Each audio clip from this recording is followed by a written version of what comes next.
Hello and welcome to video number 5, how to create thank you download pages.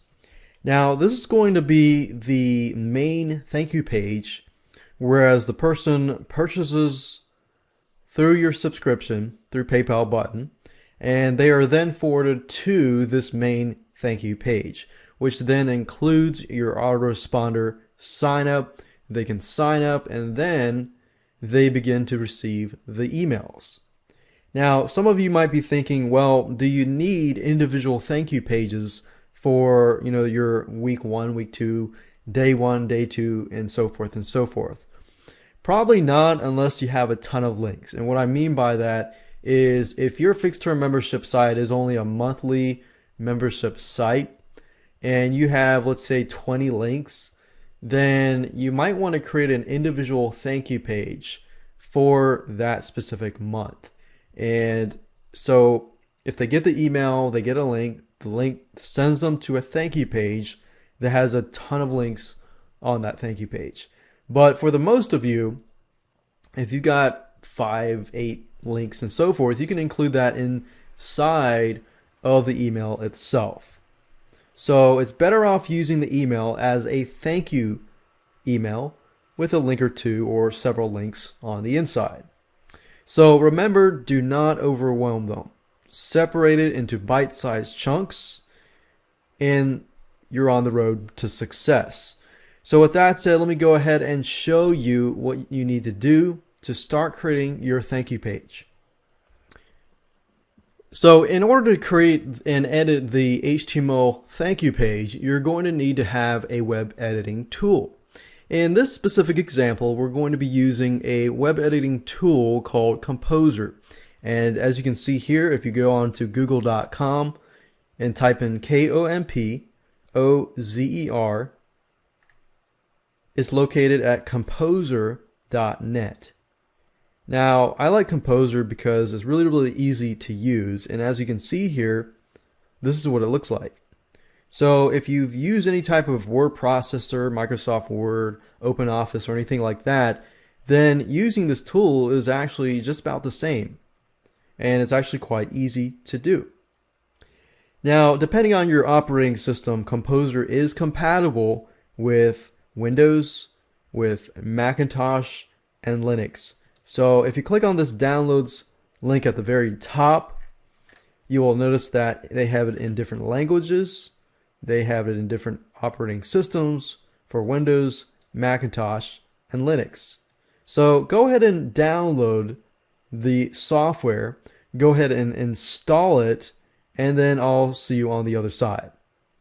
Now, since I've already installed the program and I already use it, what you want to do is go back to the folder where all of our other pieces of content are located, right here.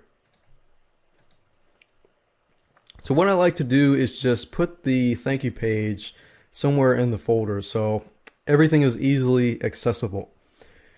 Now what you need to do is you can create it any name you want, but what I normally do in Windows is I create a new text document and then I rename this and call this thanks and then put a bunch of numbers, a bunch of letters, .html.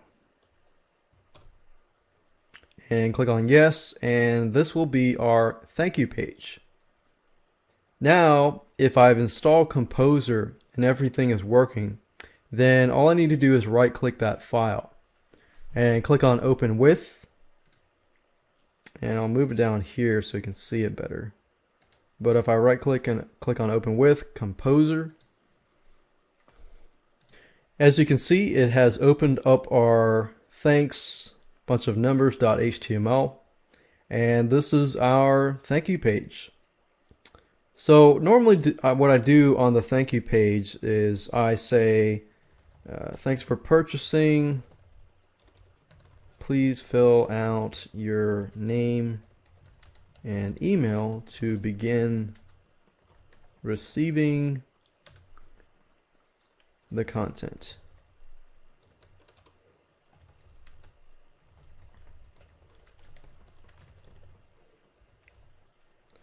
And what you can do here is you can actually highlight this and change the font if you choose to do so. You can make the font larger, you can make the font smaller, you can bold it, you could italicize it, you could underline it, and so forth. And you can also change the font face here. So if I want to make it Arial, I can do that. Thanks for purchasing.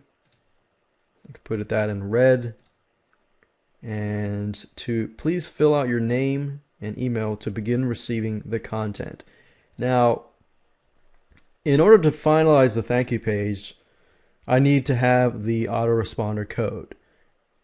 So what I like to do is put some sort of phrase, a keyword phrase, like 1, 2, 3, 3, 2, 1. And then in the future videos, I'm going to show you how to get the web code from your autoresponder and add it over here. And you'll see why this is important to have. Something that is unique and something that you will remember. Now, you can also add some images here. You can also add some other offers that you can sell people on the thank you page, and a lot more. Now, in terms of creating the sales page, editing the sales page to have a PayPal button that then forwards to this specific thank you HTML page, I'm going to show you that in the next video.